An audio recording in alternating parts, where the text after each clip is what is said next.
Welcome to the Fantasy Football Fanatics podcast with your hosts Griffin Palmer, CJ Hickman, Jason Cabrera, and Ryan Mitchell. What is up, everybody? Welcome to the show. It is Tuesday, November 13th. This is the Fantasy Football Fanatics podcast, the official podcast of thefantasyfootballfanatics.com. I'm your host, Griffin Palmer, joined by CJ the Hitman Hickman. CJ, what's up, buddy? We're back. So happy to be back. Happy to be up? live. Sorry for the lapse in shows there, guys. So if you follow us on Twitter, we were big to update you. It's our top pin tweet. I was traveling to California over the last 3 weeks, and apparently TSA thought that my I have a standing microphone that I tested out on the last show I did before I went. They weren't sure what it was. They opened up my baggage, and they didn't properly replace everything, and it broke in transport, and the price of getting it fixed was more than the price of getting a new one, yet it was under warranty, this, that, the other. Long story short, equipment failed, didn't work. Didn't have any way of doing it. It was a nightmare. So we encouraged everybody to please send us your questions. I don't know about you, CJ. I answered walls of questions while I was traveling, and if we didn't get to yours, know that it was not for lack of trying. We just ran out of time. But please keep your questions coming. At the FF Fanatics on Twitter is the easiest way to get them into us. So many DMs, and we do our best to get to them. So with that being said, CJ, how you been the last couple weeks, man? Enjoy a little impromptu vacation. Well, you had an actual vacation mixed in there. You were going to miss time anyway, but how you doing, man? Man, doing great, man. Doing good. Been keeping up with everybody in our leagues, man, our fan leagues and everything. Nice. Keeping up talking with them, talking trash, doing what I do. And but football wise, have not been having the best of time watching my Eagles play football. It's been kind of disappointing and depressing, but I digress and we move forward. But outside of that, life is good, and good to be back, man. There you go. Yeah. My travels were well. I had a lot of fun, and I'm happy to be back. And football is.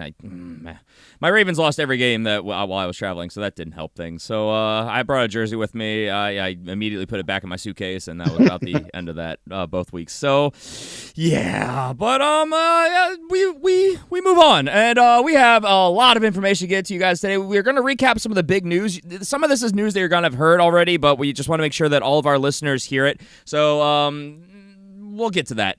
And then, of course, breaking news, some players that you should be picking up, your studs and duds. We got a lot to get to today. We're going to try and get through this relatively quickly so we're not here for like 3 hours. So we'll start by saying, please make sure you subscribe wherever you're listening. We are a year-round show. You can find us really anywhere, iTunes and Stitcher and Podcast Addict, YouTube and Podcast Bean, and you just search for the Fantasy Football Fanatics Podcast. You'll most likely find us on most streaming services. We're looking to add more in the not-too-distant future. Also, make sure you send your questions, like I said, at the FF Fanatics on Twitter. If you want to support the show, head over to patreon.com/thefantasyfootballfanatics, and you do get priority question answering over there as well, which is definitely, I know, a perk for some people because they want to make sure the questions get answered, so that's the way to guarantee it. And just rate, review. It helps the show out a ton. With that being said, anything that really stood out to you in Week 10, CJ, as our warm-up question? Thoughts on Week 10? Oh man, I mean, Kansas City, LA, they're the two top teams, man, on both of their respective conferences, and it's looking like that might be actually a potential Super Bowl game that we have, and that's gonna be a good ass game. I'm sorry, good game. This would be a good game. That would be it would be a good game. It would be a very good game. So I'm looking forward to that. But hey, look, your top guys, they're still doing their things. Patrick Mahomes making money. I mean, it's tough to see the Cooper Kupp. I mean, spoiler alert, about him going down. Yeah. But that offense is still doing their thing with Todd Gurley, Jared Goff, and finally getting the ball to Robert Woods. Being so disrespectful to that man. Yeah. Divisionally, we all saw Thursday night the Steelers just annihilated the Panthers. That was disappointing. But I enjoyed watching the Saints crush the Bengals, and then Browns surprisingly in their own house. To be fair, holding off nice defensive stands at the goal line against the Falcons, series after series. So that was pretty cool. And then across the league, I think a lot of games went the way we expected. I don't know if I expected Indy to win at home against Jacksonville, but I expected it to be a game, which it was. Kansas City beat the Cardinals, which I expected. I didn't see Buffalo blowing out the Jets, though, 41-10. What happened there? Tampa Bay only able to get a field goal all game. What? Terrible. But so many mistakes. I think the high point of my week, and this may be for you as well, because I know your Eagles didn't quite get the job done. No. What about those Titans? 34-10 against the Patriots. It's good. Oh, glorious Revenge victory. is a dish best served cold, man. So Malcolm Butler, Deion Lewis, Lewis, they oh, yeah. they got their revenge on them boys, man. Man, that was sweet to watch. Blacked out. There's not enough people attending it, but luckily I was able to tune in through Red Zone, so that was pretty cool. But 34-10, Titans over the Patriots. Sorry, Patriots fans, but man, you have to understand that when you've got a dynasty like that, most of the league rejoices when things like that happen. So yeah, those are some of the things that really stood out to me. With that, let's dive right into our studs and duds of the week. We'll start with the top performers, as we always do. We'll start off with Ben Roethlisberger, your top quarterback on the week. No surprise there. We all saw that 50-burger they put up on the Panthers. 45.82 fantasy points, 328 yards, 5 passing touchdowns, retired early. Well done. Mitchell Trubisky showing that he's got life at times with good matchups. 42 fantasy points, 355 yards, and 3 passing touchdowns. Drew Brees doing Drew Brees things. He got benched early as well because why keep him in when you're annihilating your opponent? 265 yards and 3 touchdowns for 34.9 fantasy points. Russell Wilson, 3 touchdowns. Baker Mayfield, 3 touchdowns. Andrew Luck, 3 touchdowns, almost 300 yards against that Jacksonville Jaguars defense. Well done. And Blake Bortles, a guy who a lot of people were saying was a nice sleeper candidate, doing a really good job up there too. 320 yards and 2 touchdowns against what is, to be fair, a pretty decent matchup against the Colts. So those are your top performing quarterbacks on the week. If you had any of those guys, you're probably pretty happy with their performance.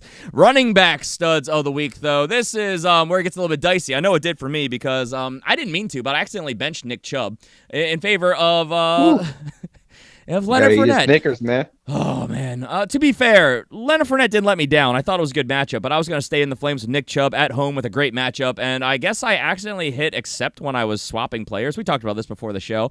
Luckily, Leonard Fournette did a great job. He didn't make our top performers list, but, I mean, he had a great week. But, Nick Chubb, your number one running back on the week, 32.9 fantasy points, 176 yards on the ground, and a rushing touchdown. Added to that, another 33 yards through the air and a receiving touchdown.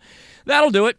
Christian McCaffrey being a monster, 77 yards on the ground and 1 rushing touchdown, added another 61 yards through the air and 2 receiving touchdowns, 31.8 fantasy points.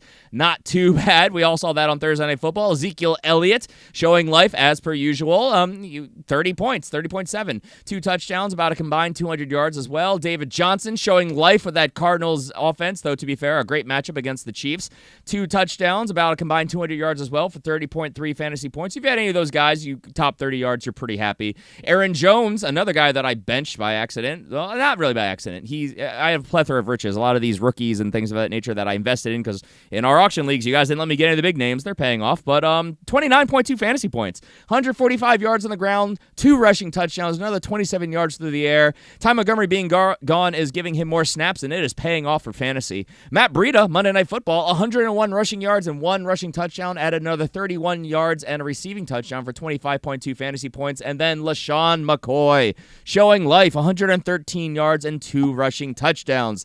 And then there was Leonard Fournette, just that extra guy that we talked about. So, your 7th and 8th best guy, so I'm not too bad. And he stayed healthy. Hey, that's big news, right? That hammy looks like it's holding up. So if you're a Leonard Fournette truther or if you've just been stuck with him, you're probably pretty happy to see that. To be fair, a good matchup. Wide receiver studs of the week, Tyreek Hill. I mean, he's no stranger to this list. 117 receiving yards and 2 touchdowns. Added another 20 rushing yards, 25.7 fantasy points. Allen Robinson declared himself healthy, came back, put up a monster week, 133 yards and 2 receiving touchdowns, 25.3 fantasy points. Odell Beckham Jr. getting it done on Monday Night Football, 73 yards and 2 touchdowns for 19.3. Michael Thomas. Really surprised he didn't do more with how high that score was. 70 receiving yards and 2 touchdowns, but again, why risk it? He was out of the game early. 19 fantasy points. Corey Davis, 18.5. Anthony Miller, 18.2. Devontae Adams, 17.7. Those are your top wide receivers, I should say, play on the week. And your tight ends. Basically, if you weren't a top tight end here, you were a dud. So let's just cover some of the top ones. Zach Ertz. Monster week, 145 yards and 2 receiving touchdowns. So a tight end, Zach Ertz, outperformed the top wide receiver on the week. How about that? 26.5 fantasy points.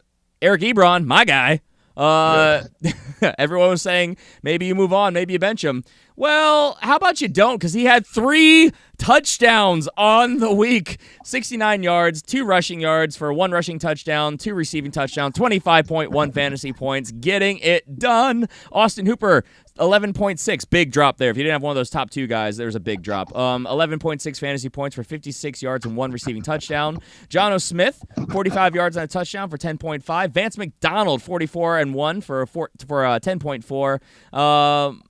Ali Cox, 28 yards and a touchdown. Yeah, it goes downhill really quickly. If you basically didn't get a touchdown, you were a dud at that point. So those were your top performing tight ends on the week. And now let's quickly run through the duds because, of course, we all had these guys that let us down. We will come together to mourn and move on together stronger and improved. And at the quarterback position, some of these guys you started, some of them you definitely started. Brock Osweiler, probably not started too much, 4.52 fantasy points. Derek Carr, 7.92. Andy Dalton, in what looked like a really good matchup, 8.92 fantasy points. Josh Rosen, the Cardinals, 10.22 fantasy points. Here's a name that you don't often see on this list, Tom Brady. Oh, it feels good. It feels so good to say his name on this list. 10.76 fantasy points. Ryan Fitzpatrick, 13.74, and Alex Smith, 14.72. Those are your top duds of the week at the quarterback position. Running backs that let you down, CJ Anderson, and this is mostly lack of use, but negative 0.1 fantasy points. What are you going to do? Christian McCaffrey's going off. Why stay away from, or go away from the Flames?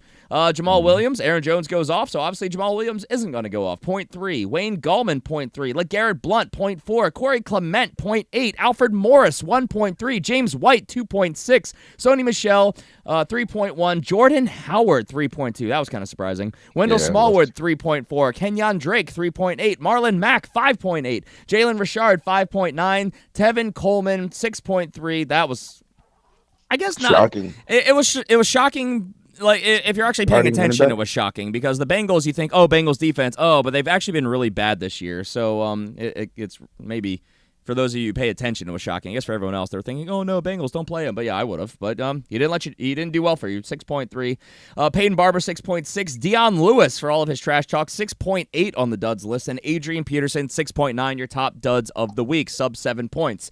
Wide receivers, another long list. J.J. Nelson, negative 1 fantasy points.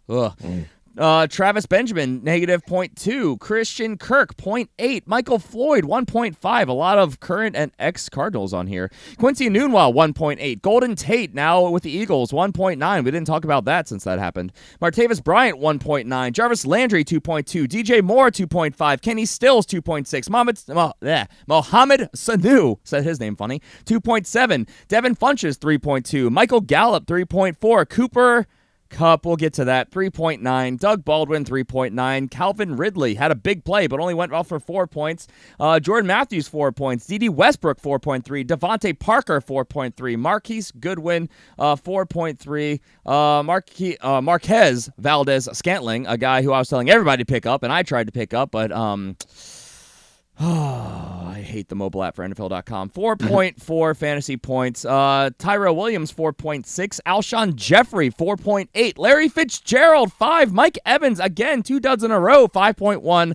Marvin Jones, 5.5 and banged up. And then Deshaun Jackson, 6.7. Your top wide receiver duds of the week. And then for tight ends, I simply said basically everyone that was not named prior. A couple other names I will say at least were passable. Tyler Higbee, George Kittle, Gerald Everett, Jesse James.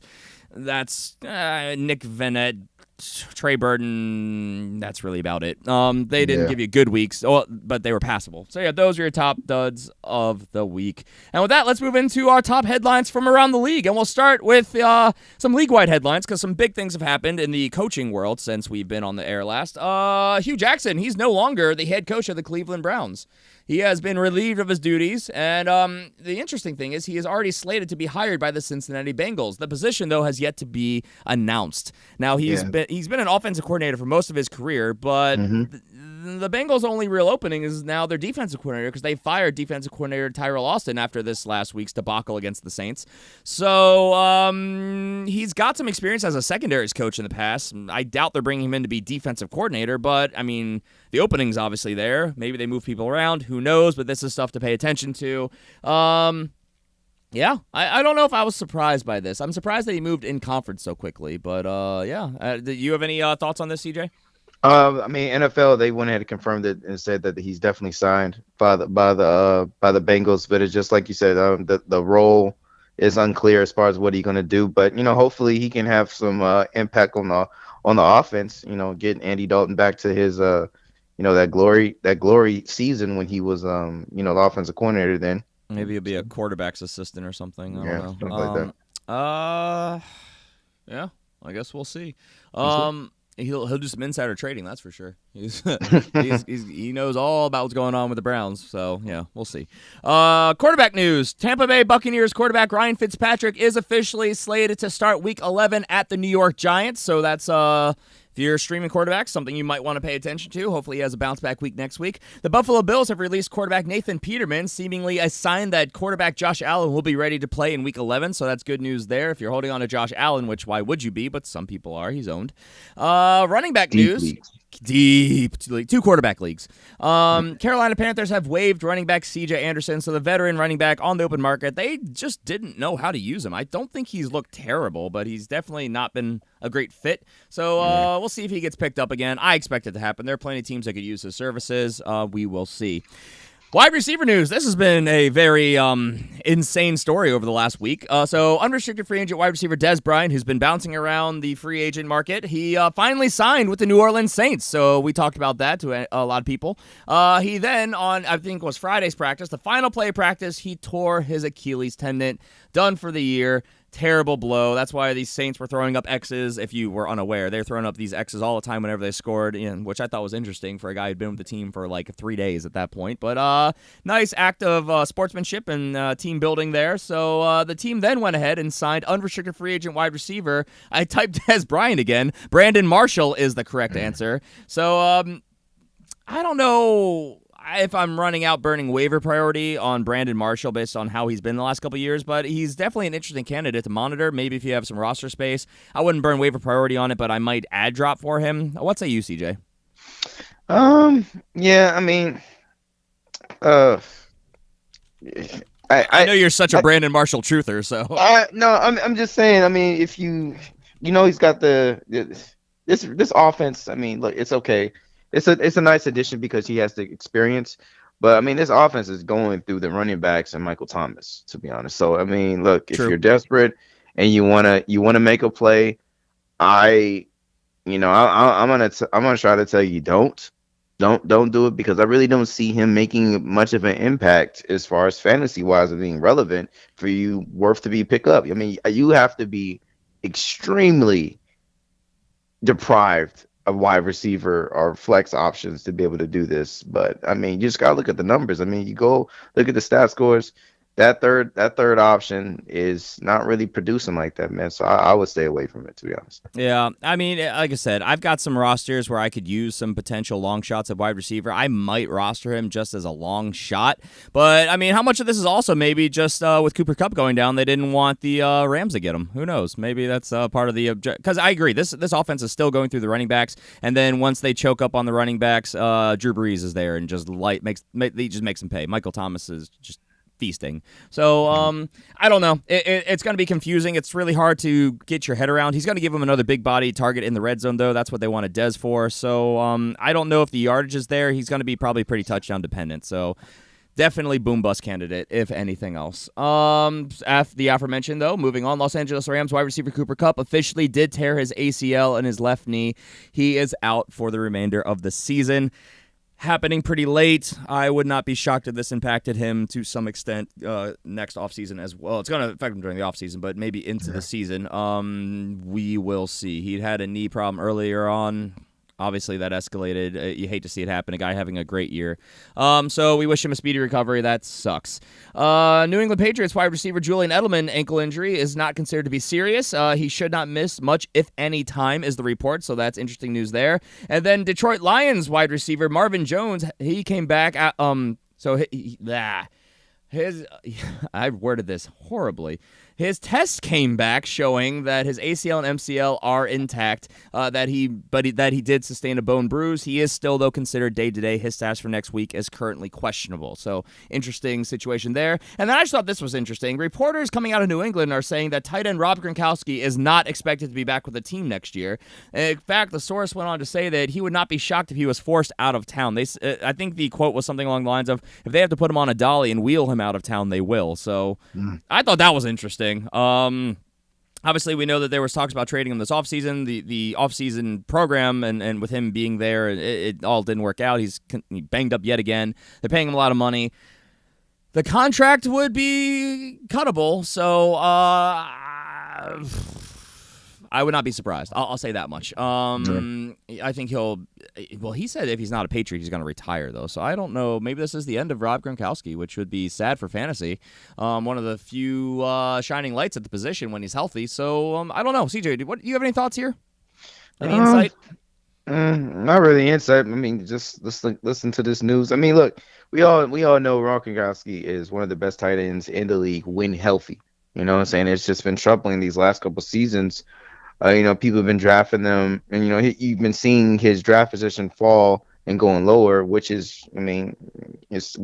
I mean, it should be expected for a guy that you're not getting all the games that you're expecting him to be able to play. I mean, injuries happen, yes, but with Gronk, these last couple seasons, he's been a lot. He's been more frequently to injuries been happening to him a lot more than other players. So I mean, hey, I can see the Patriots cutting ties and bringing in some draft capital to replace that, because that's the kind of team that they do.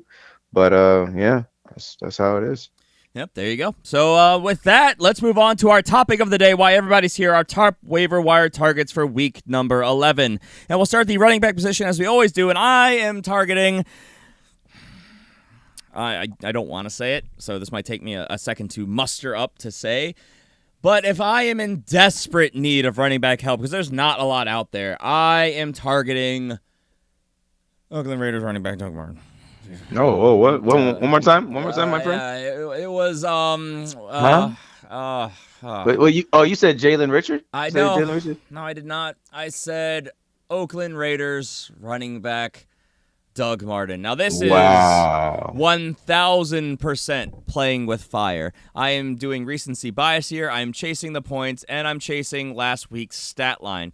They had a tougher matchup against the 49ers. Now, to be fair, they've got a tough run with Arizona and Baltimore the next 2 weeks, but then Kansas City is beatable. Pittsburgh, Cincinnati, Denver. Some of those are passable matchups, and if you just need volume, this could be the play, because he out-touched Jalen Richard 18-8 you can't look away from that. He had 15 rushing attempts with those 18 touches. So, I mean, that's a pretty decent stat line, even for a guy in a committee.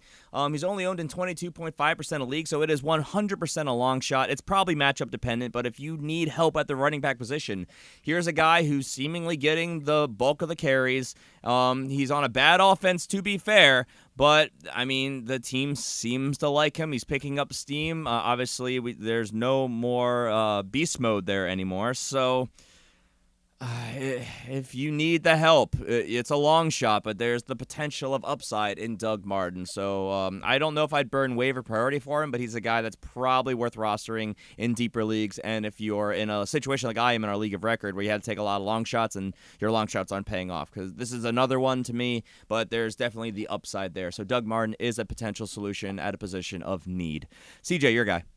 My guy is the New York Jets running back Elijah McGuire. Listen, the Jets right now, they got with Bilal Powell being injured right now, the offense is running through Isaiah Coyle and McGuire. McGuire's been getting more increase in uptake of since Bilal Powell's injury. So, with Josh McCown now being the quarterback there, he likes to dink and dunk with his running backs. And right now, Isaiah Coyle is getting some work, but McGuire is definitely has a little more explosive and more of a natural pass catcher in the backfield. So, look, he's only owned in 18% of leagues. If you're in a deep league, just like Griffin said, if you need some help right there, I suggest you go get McGuire, man. He looks good in the offense.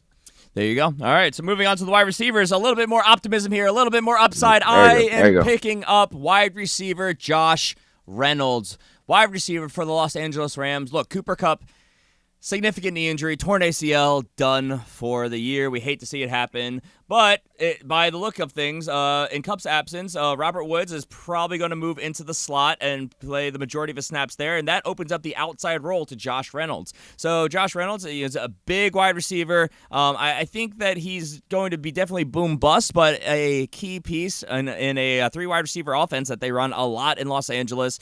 He's going to be on the field, and that is a lot of upside. So, I mean, you could do a lot worse than Josh Reynolds, who, by the way, is only owned in 0.3% of leagues, so he's widely available. We've seen it week in, week out. There's always a new favorite target in Los Angeles, and you're going to want Josh Reynolds and be having him in case that week comes around. So, yeah, he's a guy I'd be looking for. Go get him. CJ, your guy.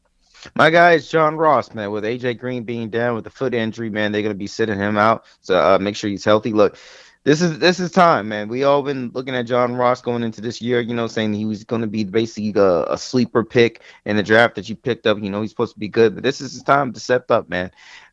So with now Hugh Jackson back into the fold, I can see him working with the offense and getting him to scheme up plays and build confidence with the guy, because the talent is there. It just needs to get production, man. He's only owned in 17% of leagues, so if you're in a deep league and you're hurting a wide receiver right now, I think you could take a shot at him and hope for the best this week. There you go. All right, and moving on to the tight end position.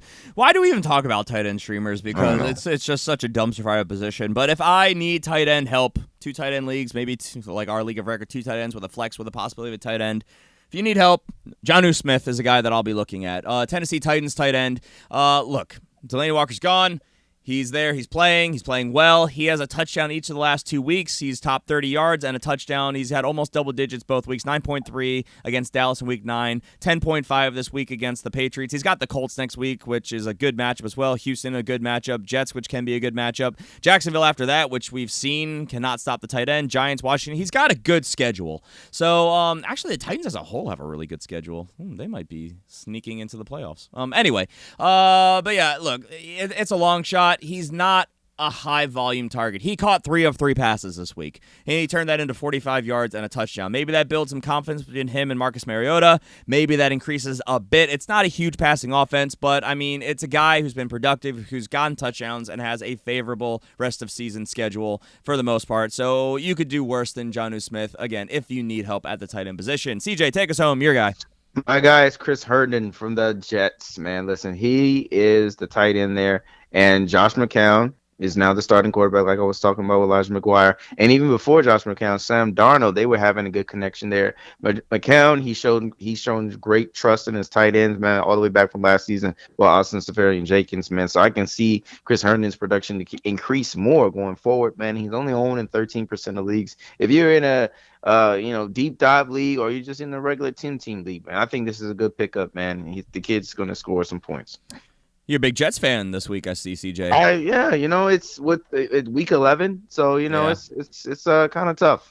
Gotta say that John Ross pick really does scare me though, because that offense just looks anemic without AJ Green. But someone's got to get the targets. I can understand. Yep. All right. So with that being said, that's gonna do it for us today. Please make sure you guys tune in on Friday when we will be back talking about all of our top starts and sits for week number 11.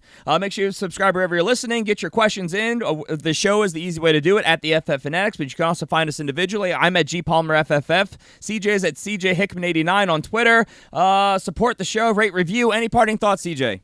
Hey, man, it's good to be back, man. Talk to you guys on Thursday. Hopefully we can get our Spanish compadre to come back with us. Hey, arriba. Arriba. We only do that because we know he listens, so we just like to mess with him. Just putting that out there. So, all right, with that being said, we're out of here, everyone. Take care. Have a great week. We'll see you on Friday. Bye. Guess who's back? Back again. Yeah. Griffin's back.